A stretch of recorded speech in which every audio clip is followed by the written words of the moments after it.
Então, oremos. Santo Deus, glórias ao Senhor, eu quero humildemente pedir o Teu Espírito Santo sobre cada um aqui, cada um que vai escutar, cada um que vai ler, cada um que vai absorver as informações da Tua palavra. Em nome de Jesus. Amém. Ontem nós falamos sobre Lucas 4, os primeiros 13 versos, e foi muito rico porque a gente pôde falar sobre vários itens. Começamos a falar sobre o tal do está escrito, como Satanás ele tem os seus padrões de modo operante. Jesus respondeu tudo com está escrito, porque a base dele era a Bíblia, era a palavra, os escritos, que no caso dele era o Antigo Testamento, era Deus. Colocamos ali que os carros-chefes de Satanás é a comida, o poder, a riqueza, a adoração, colocar Deus à prova. E finalizamos falando do desânimo espiritual. E eu acrescento aqui hoje desânimo espiritual que a Bíblia também tem. Também tem relatos de desânimo espiritual, como Elias. Elias também teve um tremendo poder, teve o Espírito Santo de uma forma muito grande, mas ficou com depressão. Elias ficou com depressão. E não era falta de Deus, não era falta de oração, não era falta de comunhão. Ele ficou com depressão. A gente não sabe as questões anatômicas do corpo dele, fisiológicas, químicas, exame de sangue para ver se era hormonal, se era vitamina, mas o fato é que ele, ali no final da sua trajetória, apresenta ali questões de medo, desânimo espiritual, e Deus é tão bom que foi misericordioso com ele e cuidou dele. Hoje a gente vai falar ali da segunda parte de capítulo 4 de Lucas, a partir do verso 14, e aqui tem, eu não sei na tua Bíblia, mãe, eu vou acompanhar na versão de Jerusalém, mas tem vários tópicozinhos, a cada 2 textos tem um títulozinho ali. E vamos começar ali o ministério de Jesus na Galileia. Jesus começa seu trabalho na Galileia. Jesus voltou para a região da Galileia e o poder do Espírito Santo estava com ele. As notícias a respeito dele se espalhavam por toda aquela região. Ele ensinava nas sinagogas e era elogiado por todos. Jesus em Nazaré. Jesus foi para a cidade de Nazaré, onde havia crescido. No sábado, conforme o seu costume, foi até a sinagoga. Ali, ele se levantou para ler as escrituras sagradas. Ele dera o livro do profeta Isaías. Ele abriu o livro e encontrou o lugar onde está escrito assim: O Senhor me deu o seu Espírito.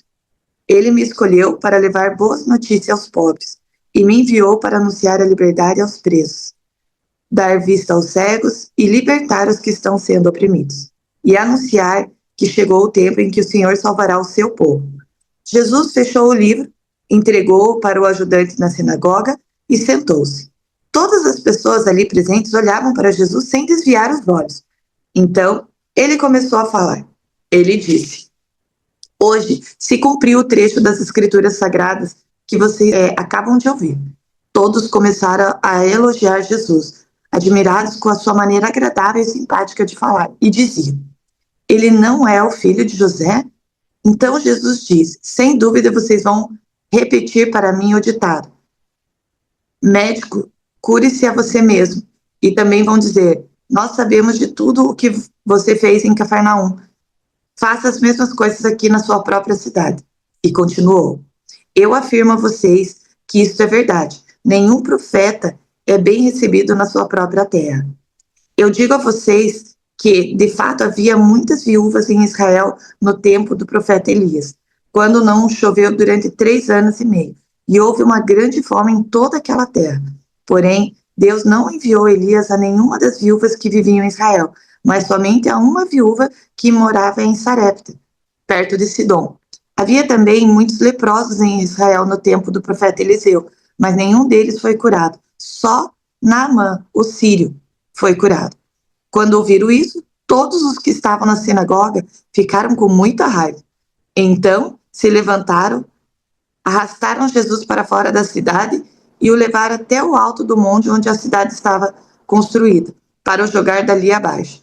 Mas ele passou pelo meio da multidão e foi embora. Quando eu li esse texto, dá a impressão que Jesus, no sábado, que era o dia que ele frequentava as sinagogas, ele era judeu, ele santificava o sábado, guardava o sábado.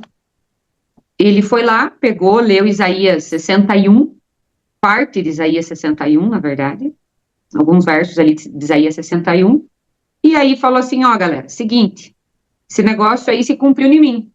Eu sou esse cara que o Senhor está sobre mim, porque ele me consagrou, eu fui ungido, eu vou proclamar a libertação, restituir a liberdade, etc, e tal, proclamar a graça do Senhor. E aí, ele foi lá, deu uma cutucada no povo. Obviamente, quem cutuca, quem provoca, vai receber ação e reação. E a reação foi, os caras ficaram loucos de brabo, por quê? Porque eles estavam elogiando Jesus. E Jesus foi lá e cutucou a onça com a vara curta sem necessidade. Na primeira leitura que eu fiz, foi essa interpretação. E a Bíblia, ela é muito profunda, sobretudo quando é escrito num outro idioma e traduzido. E aí eu falei, não, mas não pode ser isso, porque se for isso, Jesus pecou, porque ele provocou, né, ele fez ali um bem bolado a fim de cutucar mesmo. E eu sei que meu Jesus não pecou, eu sei que ele era manso, que ele não era um cara assim, como ser humano. E aí eu fui atrás, fui dar uma pesquisada e vi que não era isso. Então, primeiro ponto, o que ele fala ali está em Isaías 61, a partir do verso 1, tá bom? O escrito que ele lê na sinagoga. Segundo ponto, quando ele fala ali no verso 22, todos testemunhavam a seu respeito e admiravam-se das palavras cheias de graça que saíam da sua boca. E diziam, não é este o filho de José? Então, o que é aqui? Aqui é uma identificação, tipo assim, poxa, não é esse aquele que a gente viu crescer, aquele menino? Aquele filho ali do José, da Maria, que a gente, né, conhece, os irmãos dele brincam com os meus filhos, foi uma identificação mais ou menos nesse sentido. E aí eles falaram assim, ó, aqui que eu vejo que tá a chave, a resposta dessa minha procura. O finalzinho do verso 23, tudo que ouvimos dizer que fizeste lá em Cafarnaum, faze-o aqui também em tua pátria. E aí Jesus falou, em verdade vos digo, nenhum profeta é bem recebido em sua pátria. O que eu consegui averiguar, estudar e ir atrás é que eles queriam sinais de Jesus, milagres de Jesus, para satisfazer a curiosidade e o orgulho local. Ó, ele é nosso aqui, ó.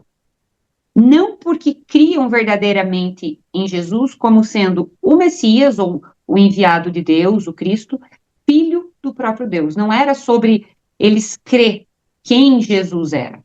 Mas sim, tipo, cara, ele é nosso, ele é dos nossos, faz aí um milagre, faz aí pra gente falar que você é daqui, faz aí aquilo que você fez lá em Cafarnaum. Não era sobre crer em quem Jesus era. É mais ou menos assim, pega digamos assim, um grande médico, um grande cientista, um jogador de futebol, lá fora ele faz milagre. Tipo o próprio Neymar, vamos dar esse exemplo. Eu não acompanho muito futebol, mas o óbvio do óbvio é óbvio. Lá fora ele faz mil e uma coisa. Ele faz pirueta no campo. Aqui, quando ele joga pela seleção brasileira, que é a pátria dele, ele cai. Mais ou menos isso. Aqui ele não faz grande coisa. Foi mais ou menos isso. Só que no contexto de Jesus, não era sobre ele não conseguir fazer, ou ele ser incompetente, ou ele se machucar. Era sobre crer. Então, aqui, eles precisavam crer quem era Jesus. Cafarnaum, os vizinhos, os outros povos, olhavam para ele e criam nele. Aqui não necessariamente, aqui Jesus era de casa, literalmente. Segundo ponto, Deus, ele não abençoa apenas pessoas do povo certo. Ele olha para a fé, humildade e coração. Então, aqui, quando Jesus dá uma cutucada neles, o que Jesus ele estava querendo fazer? Ele já estava demonstrando desde o comecinho ali a redenção. Quando ele dá o exemplo ali da viúva de Sarepta, na região da Sidônia, e do Naamã, ele está demonstrando para o povo ali de Nazaré, judeus, que a salvação não era exclusiva deles, mas que também estrangeiros poderiam demonstrar mais fé do que eles. Então, aqui é um cutucar, no meu entendimento, depois eu quero saber a opinião de vocês, em dois sentidos. Primeiro sentido, quando ele fala ali, né? Santo de casa não faz milagre, mais ou menos essa frase. Mas não porque Jesus não podia fazer, e sim porque se eles não crescem, eles não deveriam receber, porque não é fazer por fazer, para falar que Jesus era bom e que ele era de Nazaré, mas sim, eles precisavam crer quem era a figura de Jesus e a quem ele estava representando aqui. Ele estava representando o Messias, o Filho de Deus, sendo o próprio Deus. E isso o pessoal de Nazaré não tinha no coração, porque eles tinham Jesus como sendo quem? Ah, aquele piá lá que brincou com meus filhos, aquele piá lá que era filho de José, do construtor lá, do carpinteiro, aquele piá lá. Eles não viam Jesus como sendo quem de fato Jesus era. Segundo ponto, Jesus veio e foi na veia. Porque quando ele dá o exemplo da viúva de Sarepta e de Naamã, ele está falando de povos pagãos, não do povo deles. E aqui ele ensina que fala assim, ó, olha, os pagãos, os outros que não são judeus, eles podem demonstrar mais fé do que vocês. E isso você pode ver no Novo Testamento todo, principalmente nos primeiros 4 livros, Mateus, Marcos e Lucas e João, o quão dolorido era isso para os judeus, era pegar na ferida deles. Porque eles, por serem judeus, eles eram os filhos de Abraão. Mas aí a gente vê ali nas histórias, a gente sabe que não era bem assim. Existia, sim, uma questão de etnia, de você ser o povo, mas esse povo, infelizmente, deixou a desejar por conta deles, não por conta de Deus, deixou a desejar de cumprir o seu papel na íntegra. Tanto é que crucificou o enviado de Deus. Né? Foi os primeiros a incitar ali a crucifixão de Jesus. Então é isso que Jesus estava ensinando ali, por isso que eles ficaram tão furiosos. Foi na veia deles. E tanto que até hoje os judeus não acreditam que Jesus foi tão forte para eles aquilo mesmo, que até hoje, né, eles não acreditam que Jesus é o Messias, né? Sim, e eles têm os argumentos deles, eu já li, já escutei alguns rabinos falarem, eles não acreditam que Jesus cumpriu todas as profecias. Enfim, eles têm os argumentos deles, mas você vê que os cristãos também têm os mesmos argumentos dentro dos mesmos textos. E para mim, assim, o que tira a prova é basicamente assim, e isso eles não negam também, a existência verídica real de Jesus, mesmo porque você vê, tem em museus relatos que Jesus, você pode até não crer nele, mas que ele é um ser histórico, verídico, que de fato esteve aqui e fez muita coisa que a Bíblia relata, isso é fato. Então, isso até os judeus, eles não podem negar. E muitas vezes, a gente fala, né, os judeus, com uma conotação negativa. Mas eu acredito particularmente que tem muito judeu sincero. E na hora certa, Deus vai trabalhar. Assim como tem muitos cristãos interdenominacionais, é claro que a Bíblia fala, né, que a salvação a gente tem que crer em Jesus. Mas como tem muitos cristãos interdenominacionais com várias crenças diferentes, pontos de vistas diferentes um do outro ali, é uma infinidade dentro do mundo cristão, e Deus vai alinhar isso. E eu acredito que aqueles judeus, o judeu, ele é um povo muito especial, gente. E eu acredito que na hora certa Deus vai, da forma divina e perfeita dele, da qual muitas vezes a gente não consegue entender, porque Deus, ele olha macro, nós olhamos micro, ele vai trazer os seus. Não só judeus, mas todos os sinceros de todas as denominações. Mas os judeus, eles têm um papel importante. E eu vejo que Deus tem uma estrelinha a mais para eles. A gente não pode tirar essa estrelinha extra, no meu ver. Bom, então vamos continuar ali, verso 31. O homem dominado por um demônio. Então, Jesus foi para Cafarnaum, uma cidade da região da Galileia. Ali ele ensinava o povo nos sábados. Eles estavam muito admirados com a sua maneira de ensinar, pois Jesus falava com autoridade. Havia um homem na sinagoga que estava dominado por um demônio. O homem gritou: Ei, Jesus de Nazaré, o que você quer de nós? Você veio para nos destruir? Sei muito bem quem é você. É o santo que Deus enviou. Então, Jesus ordenou ao demônio: cale a boca e saia deste homem. Em frente de todos, o demônio atirou o homem no chão e saiu dele sem lhe causar nenhum ferimento.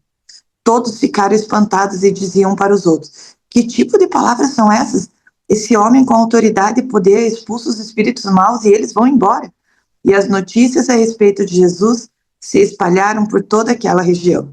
Bom, ali também, num outro sábado, ou num sábado, da mesma forma que ali Jesus, quando estava em Nazaré, ele também, e você vê a autoridade que ele tem aos demônios, né? Ele manda eles se calarem e tomar o rumo da vida deles. Da mesma forma, mais um texto aqui falando sobre o desencapetamento e a autoridade que Jesus tem. É uma coisa engraçada, né? Eles ficaram bravos, eles levaram Jesus lá para o monte, não queriam, mas aí Jesus continuava, eles continuavam seguindo. A impressão que eu tenho, não sei, né, se foi só no Lei agora, não foge o que é hoje, né? Se eu peço alguma oração em relação a alguma coisa e Deus não faz, a primeira coisa a gente põe culpa, por que Deus não fez isso por mim? Por que fez para outros e não fez para mim? Mas mesmo assim continua acreditando. A impressão que eu tenho aqui, como é incrível, né? A gente estudando a Bíblia, a gente vendo assim, a realidade do que a gente passa, não era só o povo lá da Galileia, a gente passa isso hoje, né? A gente acredita, mas parece-me que a gente só acompanha Jesus ou só acredita em Jesus porque ele vai fazer algo por nós. A impressão assim, se ele não fizesse nada por nós, a gente não iria acreditar. É algo assim, só quero aquilo que Deus possa me dar, porque aqui é bem isso, ó, veja, eu não consigo imaginar hoje eu colocar, por exemplo, eu vou lá, acredito no que a Má tá falando, aí ela fala, mas Mayara, pra você não serve. Não quero mais saber de você, entende? E aqui era a mesma coisa do povo, o povo queria coisas, e eles ficavam impressionados, e quando eles veem Jesus, o que é esse homem que consegue falar e os demônios vão embora? Tipo assim, será que ainda vai sobrar alguma coisa? Por mais que ele não, né, ali no texto anterior, ele diz que fizeram para outros e que eles vão cobrar, e eu não sei, eu fiquei impressionada assim com o parecer de hoje em dia, sabe? Será que a gente busca Jesus por quem ele é ou por que ele pode fazer por nós? Entende? Então, assim, é bem impressionante, assim, de a gente, às vezes, julgar o povo lá, mas se acaba a gente não fazendo, assim, pode ver, acontece alguma coisa um pouco mais pesada na vida da gente, primeira coisa é culpar a Cristo, assim, sabe? Então, isso me preocupa, né? Nós vemos aí igrejas aí grandes, aí cheia de milagres, né? Cheia de milagres. E o povo está procurando milagre. Não crê em Cristo por ele ser o Cristo, né? Mas eles querem ver o milagre, né? E muitas vezes a pessoa, ela vai aonde está sendo feito o milagre.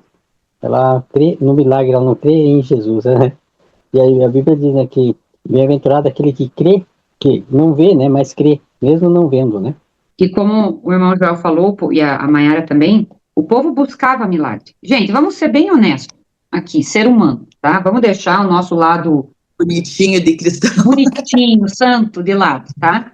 Se aparece um cara, uma pessoa, e ele tem palavras doces, mansas, vamos esquecer o anticristo, vamos esquecer todo esse contexto, tá? Mas se aparece um cara manso, bom, com um semblante cheio de luz, que você vê ali que ele emana bondade, que ele emana sabedoria, e ainda por cima cura. Gente, já um pregador, porque eu já vi muitos pregadores, e tem alguns pregadores que eu tenho uma admiração, assim, a mais, o Luciano Subirá, o Pavel Goya, o Silas Malafaia, são pregadores que eu gosto, e você vê que eles, do jeito deles, na imperfeição infinita que eles têm, eles emanam uma sabedoria, emanam luz, eles emanam algo diferente. Se um pregador assim já faz um estardalhaço no mundo cristão, no mundo de uma forma geral, ali no país, na região, aonde eles estão, imagine alguém com isso, sem pecados, e ainda fazendo grandes milagres. É algo realmente fora da casinha. Tirando todo o contexto apocalíptico de anticristo, etc., vamos ser sinceros, gente. Se a gente vivesse na época de Jesus, a gente também ia segui-lo. Só pelo fato ali do milagre, dele ser bondoso, das palavras, da sabedoria, a gente ia seguir. Para você ter uma ideia, o próprio rapaz, o ator que fez o The Chosen, por exemplo, ele fazia o papel tão bem feito ali em relação a Jesus, é uma multidão de pessoas numa ansiedade de realmente ver Jesus e querer milagres, que ele disse assim que ele ficou assustado, porque as pessoas, aonde ele vai, ele não consegue sair, sendo que as pessoas pedem para que ele ore, para que ele, sabe? Então, assim, imagina, né, alguém que realmente estivesse fazendo, né, que fez como Jesus fez, exatamente.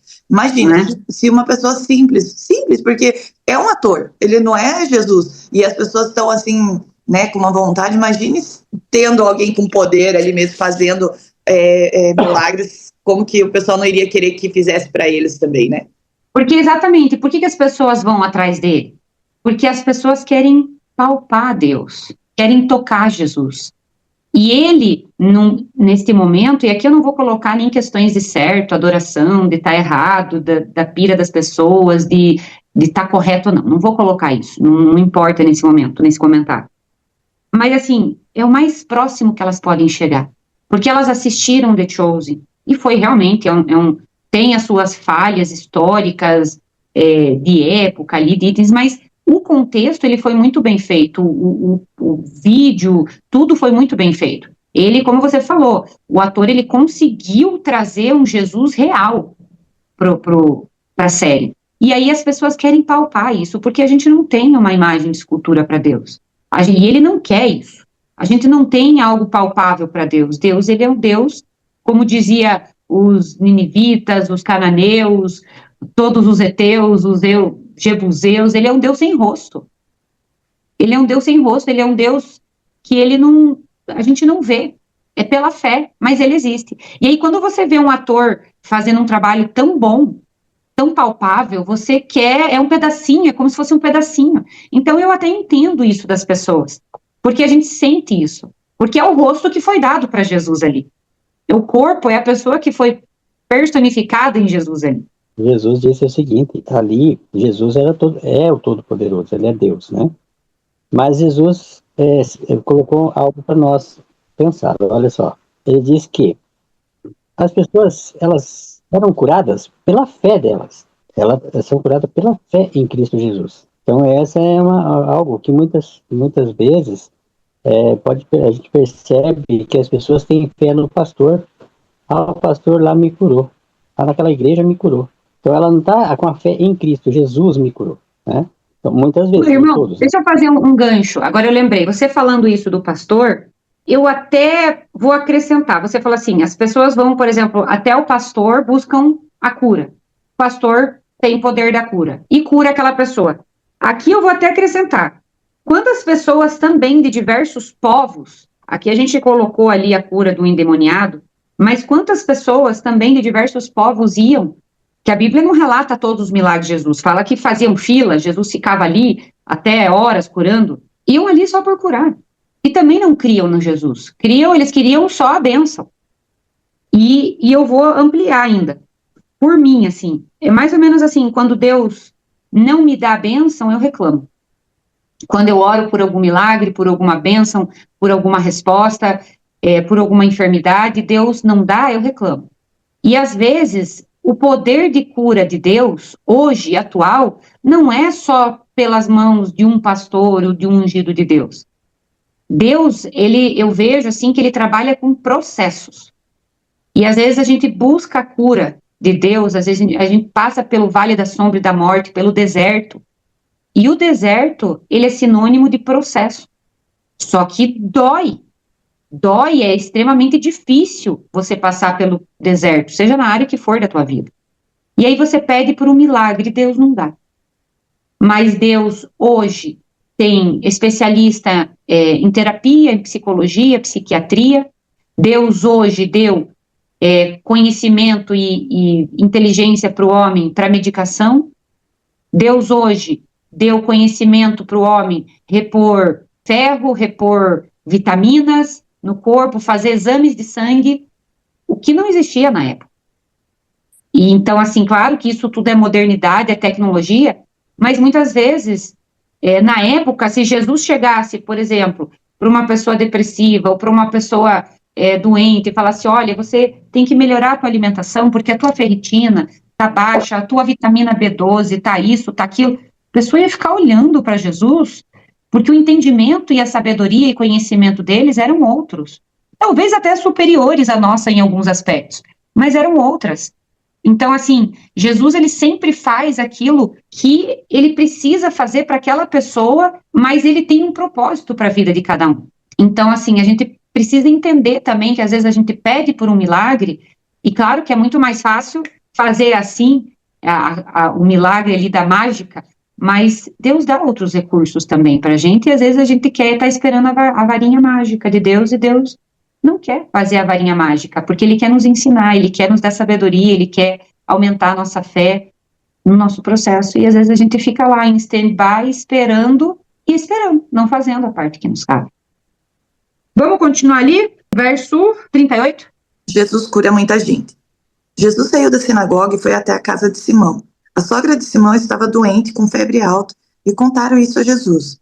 Aí ele foi, parou ao lado da cama dela e deu uma ordem à febre. A febre saiu da mulher e no mesmo instante ela se levantou e começou a cuidar deles. Depois de anoitecer, todos os que tinham amigos enfermos com várias doenças os levaram a Jesus.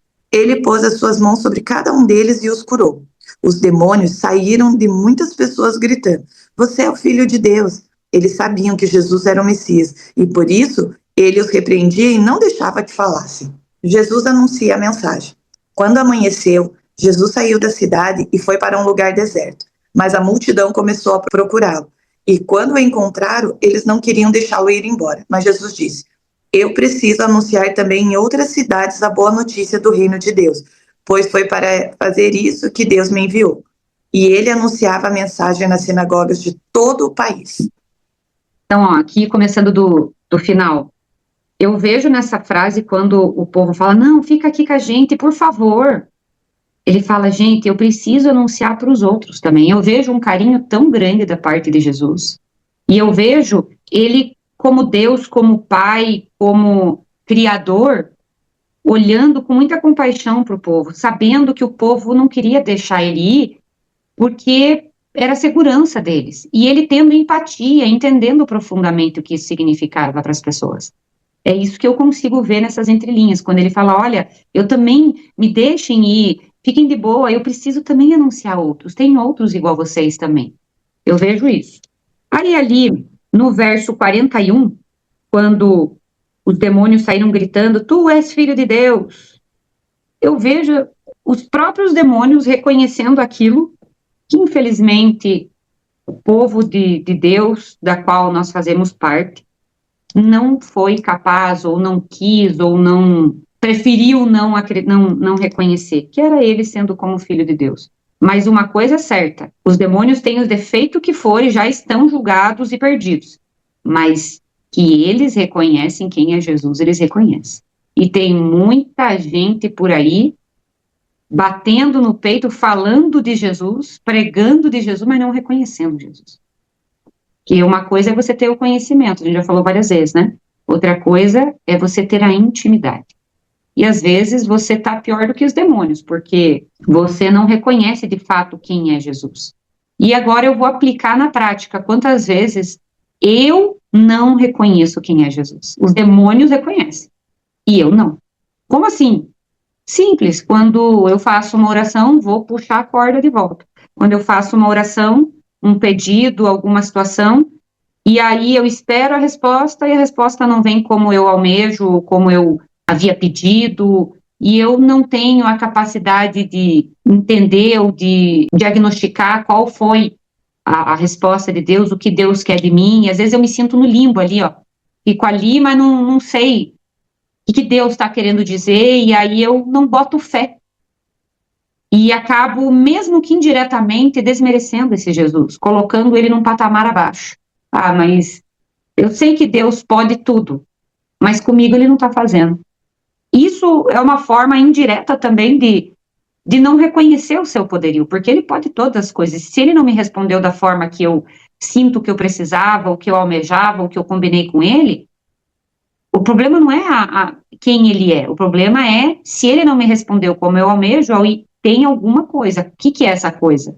É eu ir atrás, é eu orar, é eu jejuar, é eu fazer qualquer coisa, menos entender que ele não tem poder, porque ele tem. E muitas vezes a gente faz isso. Eu não sei se eu consegui me colocar aqui, explicar o que eu quero dizer, mas os demônios reconhecem quem é Jesus. E muitas vezes eu, na minha fé tão tosca, tão pequena, acabo me colocando em um patamar inferior aos demônios. Não porque eu seja ruim, mas porque eu acho que Deus, indiretamente ou diretamente, não consegue fazer, ou não é tudo aquilo. Eu posso não falar, mas eu ajo como. Eu penso como. Eu tive a mesma impressão que você.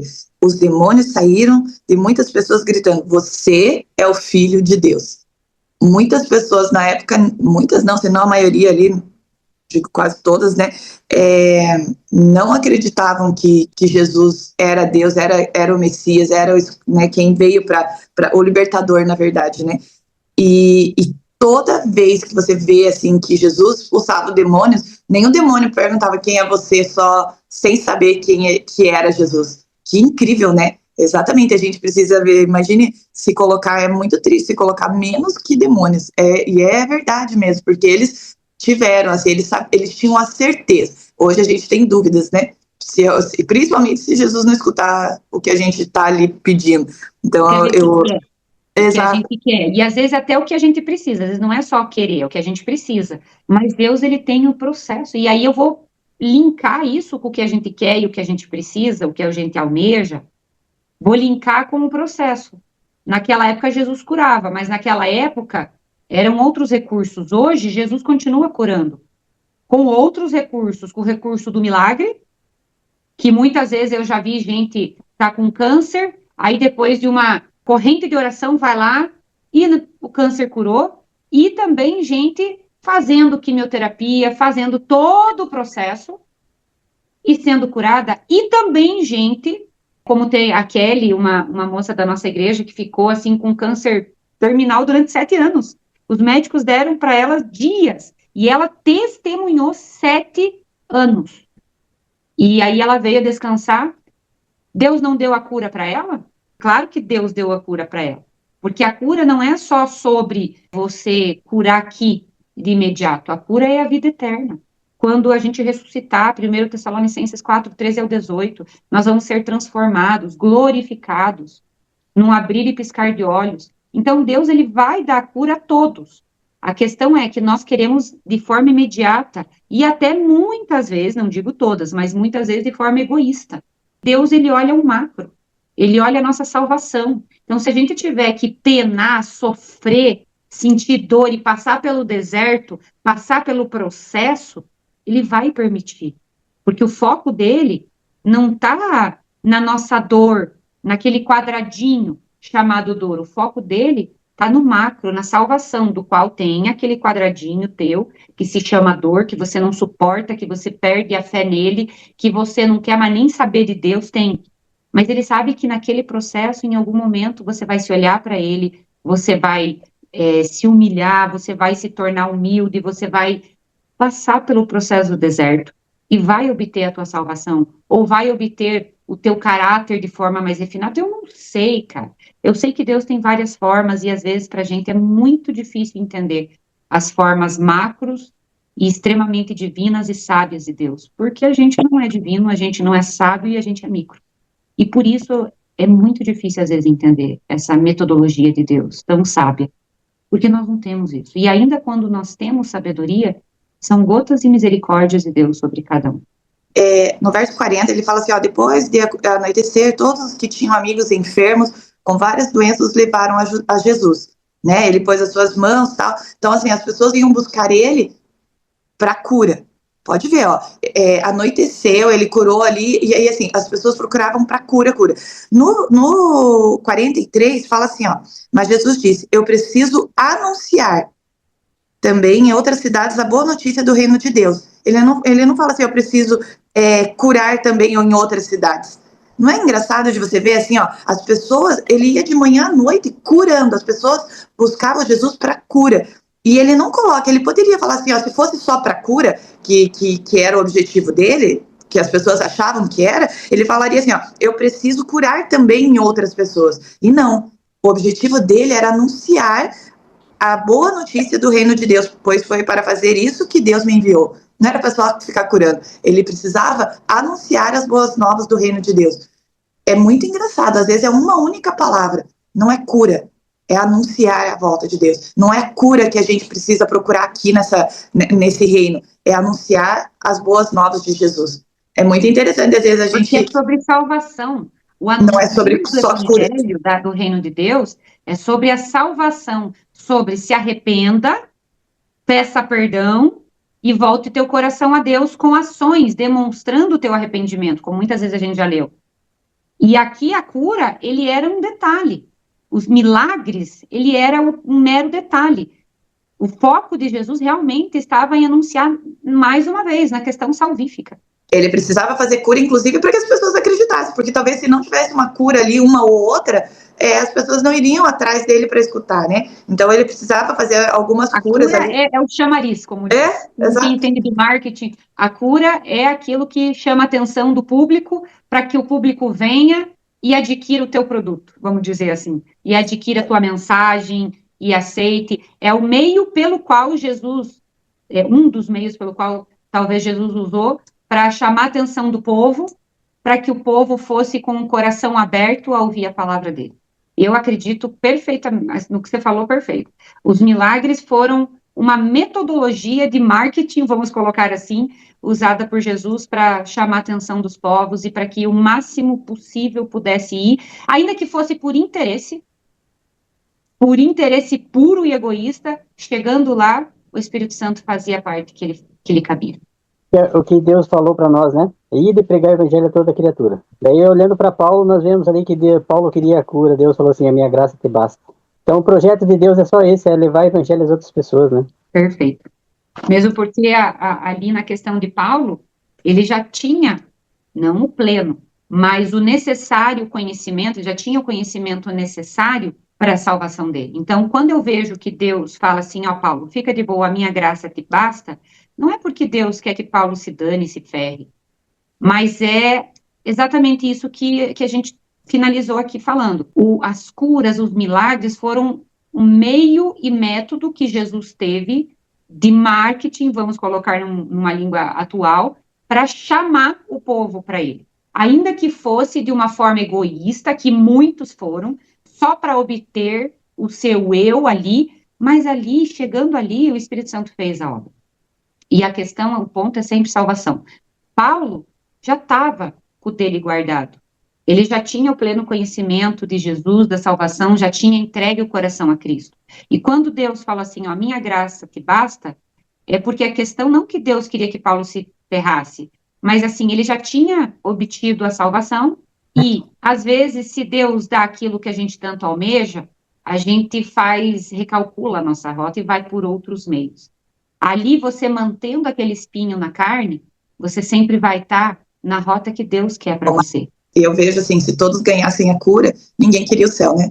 Hoje, se a gente tem todos os nossos desejos aqui hoje garantido, que Cristo desse tudo que a gente quer, ninguém iria querer o céu. Pronto, perfeito, fechou com chave de ouro. Uma vez eu escutei o Rodrigo Silva falar isso.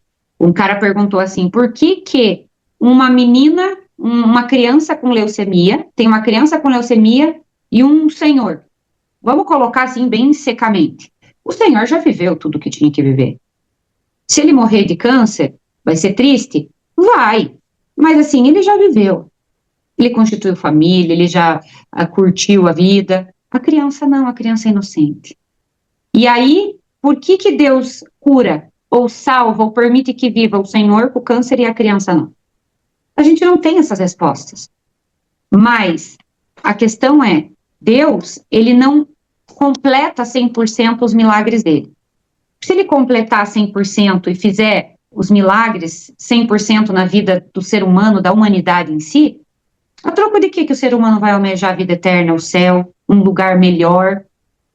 E se ele tirar os milagres aleatórios que existem pelo mundo, de cura, de, enfim, de N coisas, se ele tirar, o povo fica à mercê.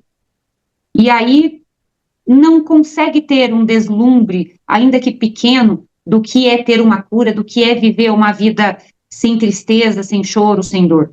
Então Deus, ele derrama suas misericórdias com propósitos sempre salvíficos.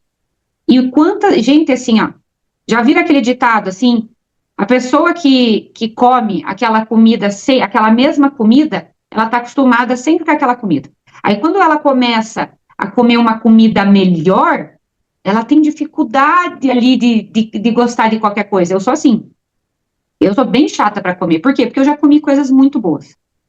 E aí, para eu voltar muitas vezes, e eu não estou falando comida fina, eu estou falando de tempero, feijão, arroz, e claro, comidas mais finas. Mas se você está acostumado com o melhor da culinária, seja desde um prato mais simples até um mais refinado, quando você come menos que o melhor, você não curte. Agora, quando você já está acostumado com o medíocre ali, com bem o reba, você acha que aquilo é o melhor. Então, eu acho que esse é o ponto de Deus. Ele coloca alguns milagres, algumas chuvas de bênçãos na nossa vida, muitas vezes, para que a gente tenha um deslumbre daquilo que 1 Coríntios 2,9 fala: olho nenhum viu, ouvido nenhum ouviu, e nem mente nenhuma imaginou o que Deus está preparando para os que os amam. Joel, pode orar por nós, por gentileza? Pai Santo, Pai querido, que habita nos altos céus, a Ti toda a honra e toda a glória seja dada, Pai, aqui na terra como no céu. Mais uma vez, na Tua presença estamos, ó Pai, agradecidos pela Tua palavra, que sempre vem trazendo algo novo para nós, Pai. Também, Senhor, agradecidos por o Espírito Santo, por Jesus, nosso Salvador. Pai querido, que essa mensagem venha de encontro com nossas necessidades, Pai. Nós possamos, que o Senhor possa gravar em nossa mente, em nosso coração, esse Teu amor, a Tua lei, para que nós possamos, para a honra e glória do Teu nome. Pai querido, dirige-nos, capacita-nos, ó Pai. Perdoa nossos pecados, nossas falhas, Senhor. Assim como nós perdoamos nossos devedores. Que o Senhor venha estar imprimindo na mente de cada pessoa que está ouvindo essa mensagem. O Espírito Santo de Deus venha tocar em seus corações também, Senhor, para que todos nós possamos falar do Teu amor, levar essa mensagem de amor às outras pessoas também. Em nome de Jesus nós pedimos e agradecemos. Amém.